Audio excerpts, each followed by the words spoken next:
हे बच्चों, बिरबल की चतुराई की कहानी सुनने के लिए तैयार हो?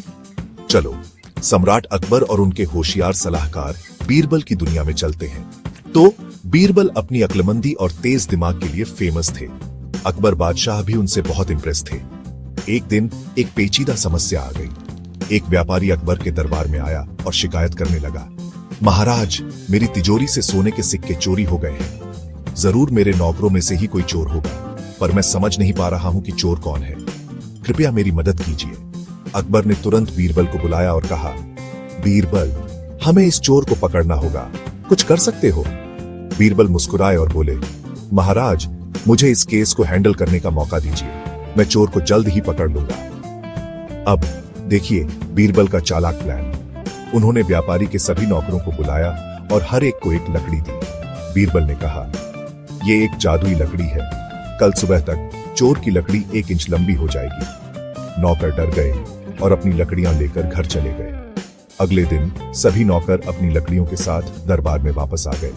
बीरबल ने सभी लकड़ियों को ध्यान से चेक किया और तुरंत एक नौकर की तरफ इशारा करते हुए कहा, यह है चोर। अकबर हैरान हुए और पूछा, तुम्हें कैसे पता चला? बीरबल ने बताया, महाराज, लकड़ियां जादुई नहीं थीं।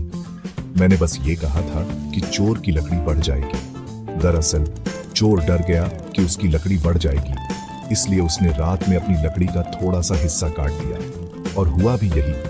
बाकी सभी लकड़ियां एक ही लंबाई की थीं, लेकिन इस नौकर की लकड़ी छोटी थी क्योंकि उसने उसे काट दिया था। अकबर खुश हुए और बीरबल की तारीफ की। डर के मारे चोर ने अपना जुर्म कबूल कर लिया और व्यापारी के सोने के सिक्के वापस कर दिए। तो बच्चों, इस कहानी से हम क्या सीखते हैं? कि अक्लमंदी से बड़ी प्रॉब्लम सॉल्व हो सकती है। 2, झूठे हमेशा पकड़े जाते हैं। 3, डर के मारे गुनहगार और भी गलतियां कर बैठता है। बीरबल की चतुराई ने एक बार फिर साबित कर दिया कि सही दिमाग और हिम्मत से हर प्रॉब्लम का सॉल्यूशन होता है। देखने के लिए शुक्रिया बच्चों। लाइक और सब्सक्राइब करना मत भूलना और भी मजेदार कहानियों के लिए।